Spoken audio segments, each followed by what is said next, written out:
교수님 안녕하세요. 예, 안녕하십니까? 네, 교수님 지금 미국에 계신 거잖아요. 위스콘신에 계시다고 들었는데 지금 현지 시각이 어떻게 되나요? 지금 새벽 1시경 됐습니다. 아이고, 죄송합니다. 저희가 너무 늦은 상황이 시간까지. 중요해가지고 저희가 현지의 말씀을 반드시 듣고 싶어서 이렇게 연결을 좀 부탁을 드렸습니다. 자, 교수님 일단은 방금 저희가 바이든 대통령의 연설 이야기를 했는데요. 이 연설 교수님 어떻게 보셨나요? 네, 저는 바이든 대통령이 할 수 있는 가장 최선의 연설을 한 것이라고 생각합니다. 네네. 아프간 철군 자체에 대한 찬성률은 여전히 높기 때문에 철군의 당위성을 강조할 필요가 있었고요. 네. 철군 과정에서의 혼란에 대한 비판도 이제 정면으로 반박했는데 네. 지지층에 대한 설득이 목표로 보입니다. 특히 이제 미국 외교 정책의 목표를 환기했는데요. 이 점은 이제 아프간 철군보다는 더 큰 그림을 봐달라면서 지지자들을 설득하는 모양새를 갖추었다고 평가할 수 있겠습니다. 전반적으로 목적이 분명한 연설이었고요. 네. 강한 어조로 메시지를 분명히 전달한 연설이라고 생각합니다. 그 지지층을 결집한다 그런 목적이 강해 보였다라고 말씀하셨는데 구체적으로 어떤 대목이 특히 그런 의도를 담고 있었는지 간단하게 설명을 좀 부탁드릴 수 있을까요? 예, 철군의 당위성을 강조했고요. 네. 더 이상 이런 전쟁을 연장할 수는 없다라고 강한 어조로 이야기했죠. 네. 이거는 바이든을 지지하거나 아니면 민주당을 지지하고 있는 미국 사람들이 대개 가지고 있는 입장이기 때문에 네. 이들을 타겟으로 한 메시지가 아닌가라고 생각하고 있습니다. 그렇군요. 자, 바이든 대통령이 연설에서 이제 성공적인 철군이었다 이런 표현도 썼는데 저희가 이제 현지 언론이나 미국인들이 이 표현에 대해서 어떻게 생각하는지 궁금했어요. 왜냐하면 철군 자체에는 동의하는 비율이 과반 이상이라고 들었는데 철군 과정에 대해서는 조금 의견이 엇갈리는 것 같더라고요. 현지의 평가는 어떤가요? 거의 모든 언론이 철군 과정에서 일어났던 최근의 혼란에 대해서는 비판을 하고 있고요. 예. 그 점은 분명하지만 바이든 대통령 연설, 특히 이제 성공적인 철군이었다라고 하는 이제 이런 문구에 대해서는 지지하고 반대의 선이 분명해 보입니다. 아, 그렇군요. 네. 다시 말씀드리면 바이든 대통령을 지지하거나 민주당을 지지하는 사람들 같은 경우는 성공적인 철군이다라고 하는 표현을 수용하는 편이고요. 네. 바이든 대통령을 반대하거나 공화당 지지자인 경우에는 성공적인 철군이 말려 안 된다라고 하는 그런 입장인 거죠. 그렇군요. 그러니까 자신이 어떤 정당을 지지하느냐에 따라서 이번 철군에 대한 평가 역시 엇갈릴 수밖에 없는 건데, 자, 여론조사를 보니까 바이든 대통령 지지율이 7월에 비해서 조금 떨어졌는데 이거는 철군의 영향이 좀 있다고 봐야 되는 건가요? 그 철군 과정에서 미국이 순탄하게 일을 진행시키지 네. 못했다고 생각하는 것은 되게 일반적인 미국인들의 생각인 것 같습니다. 그렇군요. 네. 그래서 이제 최근 대통령 국정 지지율이 떨어진 것, 특히 이제 최근에 이제 떨어진 것이 이제 많이 회자가 되면서 아프간 철군이 원인이다라고 하는 이제 미국이나 한국의 언론의 분석이 있었죠. 네. 하지만 저는 이게 조금 과장이 아닌가라는 생각을 그렇군요. 해요. 네. 왜냐하면 여론조사 기관의 조사 시기에 따라 조금 틀리긴 하지만 대통령 지지율이 7월부터 이미 떨어지기 시작했거든요. 아, 그렇군요. 갤럽 같은 경우는 6월까지는 56% 정도의 지지율을 보이다가 7월에는 50%로 이제 급감했고요. 네. 8월 달 이번 최근 조사에는 다시 9% 정도 지지율로 떨어졌죠. 근데 그렇군요. 이게 이제 미국 내에 코로나 확진자의 급격한 증가하고 때를 같이 한 거여서 아프간 철군도 물론 이제 지지율 하락에 영향을 미쳤겠지만 꼭 아프간 지지만이 영향을 미쳤다라고 보기는 조금 과장인 것 같습니다.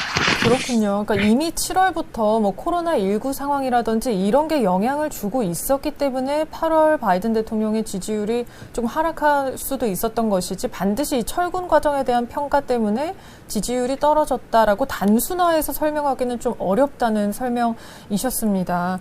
자, 교수님 지금 내년에 미국 상하원 중간 선거가 있다고 하는데 이번 철군이 혹은 이번 철군 과정이 그 선거에도 영향을 줄 수 있다고 보세요? 예, 분명히 영향은 일정 부분 줄 거라고 봅니다. 네. 그리고 그 영향이 바이든 대통령과 민주당에게 불리하게 작용할 것인 것은 이제 분명한 거죠. 그렇겠군요. 왜냐하면 네. 이런 아프간 철군이 호재가 아니라 악재인 게 분명하기 때문이죠. 네. 특히 그래서 하원 다수당이 공화당 쪽으로 넘어갈 가능성이 굉장히 높아 보입니다. 아, 물론 그렇군요. 이제 이런 경향은 대통령 당선 이후에 첫 번째 중간 선거에서 집권당이 항상 겪어왔던 역사적인 패턴이기도 합니다. 음, 1994년에는 클린턴 대통령의 첫 번째 중간 선거에서 민주당이 54석을 잃었고요. 2010년은 오바마 대통령의 첫 번째 중간 선거에서 63석을 잃었거든요. 네. 모두 전체 의석의 15% 이상을 가까이를 빼앗겼던 거죠. 이제 다만 이제 내년 선거까지는 이제 많이 아직 시간이 남았지 1년 반여, 1년보다 좀 더 많은 시간이 남아 있고요. 맞습니다. 네. 미국인들이 아프간 철군보다 더 중요하게 생각하는 이슈들이 있어요. 경제 회복이라든지 코로나 대처라든지 이런 것들을 더 중요하게 여기기 때문에 조금 더 두고 봐야 될 것 같습니다. 그렇군요. 여러분은 지금 미국 위스콘신 주립대 정치학과 박홍민 교수님의 이야기를 듣고 계십니다. 일단은 뭐 시간이 좀 많이 남았으니까 그 사이에 발생하는 이슈들에 또 이 아프간 철군 이슈가 좀 잊혀질 수도 있을 것 같고 뭐 선거에는 워낙 여러 가지 변수가 있으니까요. 자, 그렇다면 지금부터는 철군 관련해서 구체적으로 좀 이야기를 나눠보고 싶은데요. 교수님 일단 철군을 굉장히 급하게 했어요. 그러니까 8월 31일 데드라인을 정해놓고 저희가 봐도 굉장히 다급해 보였는데 왜 이렇게 서둘렀어야 됐을까요? 사실 이제 철군 결정을 하던 4월 중순의 미국의 상황은 코로나 확진자 수가 현저하게 줄어들고 경제 회복의 시그널이 분명했었어요. 그래서 이제 논란이 될 가능성이 조금 높은 아프간 철군을 시작할 수 있는 좋은 시기다라고 판단을 한 것 같아요. 네. 그런데 이제 여름에 코로나 상황이 좀 안 좋아지고 경제 회복이 조금 더뎌지는 듯한 그런 분위기가 있긴 했지만 그렇다고 이제 또 아프간 철군을 미루기도 좀 어려웠던 상황이 있어요. 왜냐하면 네. 의회가 이제 다시 지금 여름에 이제 휴회를 하고 있는데 의회가 다시 가을에 소집이 되죠. 그러면 지난 이제 휴회를 하기 전에 상원을 통과했던 1,150조 원 규모의 인프라 확충 법안하고 네. 4,025조 원 규모의 예산 조정안이 본격적으로 논의가 될 예정이거든요. 네. 그렇다면은 이제 바이든 대통령이나 민주당 입장에서는 이 두 가지 국내 이슈가 더 중요하기 때문에 아프간 철군 문제를 빨리 해결해서 빨리 끝내버려서 가을에 의회에서 있을 만한 논란이나 정쟁을 아프간 문제로 인해서 더 확산시키거나 그러지 않기를 기대한 측면도 있었던 것이라고 봅니다. 그렇군요. 어쨌든 국내에 신경 써야 될 문제들이 워낙 산적해 있는 상황인데 이 철군을 급하게 결정하면서 이제 아프간에 함께 주둔했던 우방국들이 있잖아요. 영국 등이 지금 미국이 동맹을 버렸다 이렇게까지 비판을 했었어요. 이것에 대한 미국의 반응 혹은 바이든 행정부의 대응은 어떤가요? 뭐 아프간 철군을 미국이 결정하면서 뭐 영국이라든지 이런 우방국들하고 충분한 논의를 안 한 것처럼 보이긴 해요. 그리고서 이 불만이 이제 영국을 중심으로 노골적으로 나왔죠. 네. 하지만 이제 바이든 행정부는 원칙적으로는 이제 우방과의 동맹에는 변함이 없다라고 하는 입장을 내세우고 있는데요. 향후 이런 우방 국가와의 동맹 관계에 있어서 크게 부담으로 작용할 여지는 충분히 있다고 봅니다. 그렇군요. 어쨌든 과거와 달리 그러니까 영국은 이렇게 말하더라고요. 미국이 철수하더라도 우리는 남아서 우리가 할 일을 하겠다. 그동안 미국의 의존적이었던 외교를 좀 바꿔야 된다. 이런 이야기까지 나오는 걸 보면 과거의 관계와는 조금 변화가 있을 수 있을 것 같다는 생각은 듭니다. 자, 교수님 지금 아프간에 미국인이 200명 정도 남아있다는 보도가 지금 있는데요. 여기에 대해서는 미국 정부 어떻게 하겠다고 하나요? 뭐 오늘 이제 ABC와 설리번 백악관 국가안보보좌관이 인터뷰를 했었는데요. 네. 이 문제에 관해서요. 원칙은 이제 원하는 모든 사람을 대피시킨다라고 하는 게 이제 원칙이고요. 이 점은 이제 백악관 국가안보보좌관이 재확인을 했죠. 네. 근데 이제 다만 이제 관심을 끄는 점이 하나 있는 게 이제 미군 철군과 이제 미국인 구출 과정에서 지난 며칠간 탈레반과의 긴밀한 협조가 있었다고 알려지고 있어요. 그 공항에서 탈레반과, 네. 통로라든지 비행기 이착륙이라든지 탈레반이 긴밀하게 미국과 협조를 해줬다라고 하는 그런 점이 이제 밝혀지고 있는데요. 네. 잔류 미국인에 대한 보호하고 대피 과정에도 이런 협조 채널을 활용할 것으로 이렇게 예상이 되고 있습니다. 비록 공식적으로는 철수를 했지만 탈레반과 협상을 해서 남아있는 자국민들을 모두 대피시키겠다. 이런 입장이군요. 자, 교수님, 지금 이제 IS 호라산이 철군 직전에 테러를 했잖아요. 카불 공항에서. 그러니까 앞으로도 네네. 이럴 위협이 어쨌든 상존하고 있다는 관측이 지배적인데, 앞으로 미국 정부가 이런 아프가니스탄이나 주변국들의 정세 불안에 개입을 어떤 식으로 할까요? 혹은 개입을 과거와 달리 아예 안 할 수도 있을까요? 뭐 원칙적으로는 미국에 대한 테러에 대해서는 보복 공격을 포함해서 네. 단호한 대처를 한다는 입장이죠. 그렇지만 전면적인 개입은 당분간 하지 않을 것 같습니다. 네. 그래서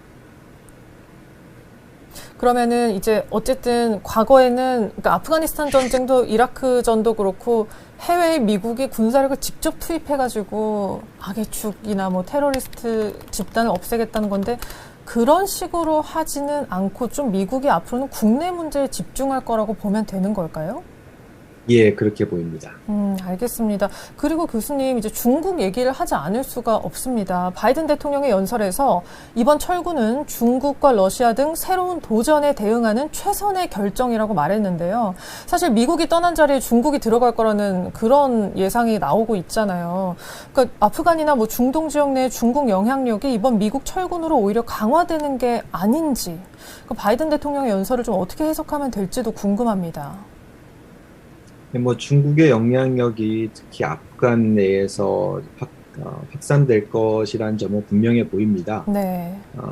특히 이제 중국이 가지고 있는 옵션은 여러 가지 있는데요. 가장 이제 소극적인 옵션은 이제 지역 내의 중재자 역할을 하는 아주 소극적인 옵션도 있고요. 네. 예전에 미국이 했던 거가 비슷한 방식으로 전방위적인 관여를 할 수도 있겠고요. 뭐 이런 여러 가지 옵션을 가지고는 있는데요. 중국의 목표는 지금 현재는 아프간 지역의 안정일 겁니다. 왜냐하면 이제 경제적인 문제가 중국에는 제일 크기 때문에 네. 지역 내에서의 패권은 어떻게 보면 약간 부차적인 목표일 가능성이 높고요. 그렇다면 우선은 이제 탈레반과 맺어온 우호적인 관계를 그냥 쭉 이어져 가고 뭐 대규모 투자를 한다거나 뭐 이런 경제 분야에 집중할 가능성이 높죠. 문제는 이제 미국에 이에 대한 입장인데 미국은 중국에 대한 견제를 아프간 지역 같은 특정 지역에서만 한정하지 않고 네. 전방위적으로 중국을 견제한다는 게 이제 미국의 공식적인 입장이고 네. 태도기 때문에 아프간 지역 이외에서 미국이 중국을 더 많이 견제하지 않을까라고 예상을 해볼 수 있겠습니다. 대중 전략의 무게추가 그러니까 중국에서가 아니라 다른 지역에서 혹은 다른 영역에서 일어날 수 있을 거다 이렇게 말씀을 해주셨습니다. 자, 그렇다면 앞으로 미국의 중동 정책 혹은 서남아시아 정책은 좀 어떻게 달라질까요, 교수님? 네, 뭐 전임 트럼프 대통령 시절부터 시작된 기조이긴 하죠. 네. 미국의 핵심 이익에 기반한 전략이 주가 될 전망이고요. 우리들한테는 이제 America First라고 이제 요약할 수 있겠는데, 네. 중동 및 아시아 전략도 이런 같은 맥락에서 이해할 수 있겠습니다. 미국의 이익이 될 때만 개입하고, 그렇지 않을 경우에는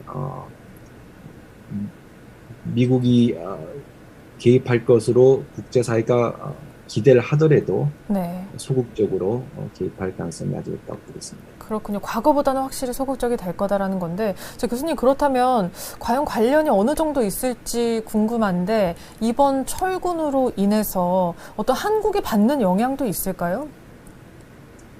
뭐 이번 철군 결정의 가장 중요한 목표는 네.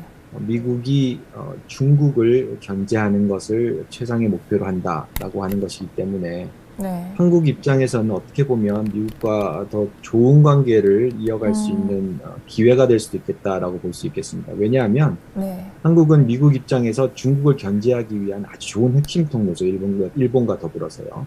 그래서 지금까지보다도 좀 더 우호적이고 순탄한 관계가 이어지지 않을까라고 예상을 해보겠습니다. 다만 네. 북한 핵 문제 해결이 바이든 대통령의 핵심 외교 안건이 된다면은 여러 문제 상황이 조금 바뀔 수도 있겠지만 북한 핵 문제를 제외한다면 한미 관계는 우호적이고 순탄한 관계가 이어질 거다 이렇게 보겠습니다.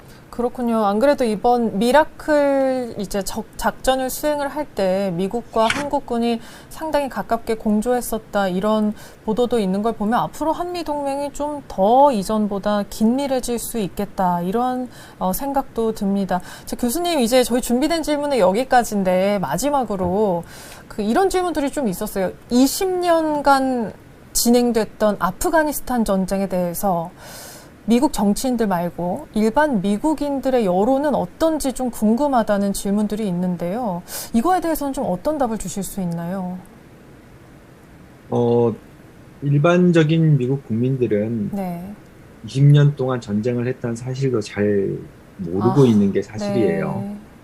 네. 그래서 이번에 이제 철군을 한다고 하니까 20년 동안이나 이어져 왔다는 사실에 더 많이 놀라죠. 그렇군요. 그래서 빨리 끝내는 게 좋았다. 이런 의견이 가장 지배적인 의견이다. 이렇게 볼 수 있겠습니다. 알겠습니다. 교수님 오늘 현지 정말 늦은 시각인데 저희에게 시간을 내주셔서 정말 감사합니다. 앞으로도 미국 정치 관련해서 자주 말씀 여쭙겠습니다. 오늘 시간 내주셔서 고맙습니다. 예, 감사합니다.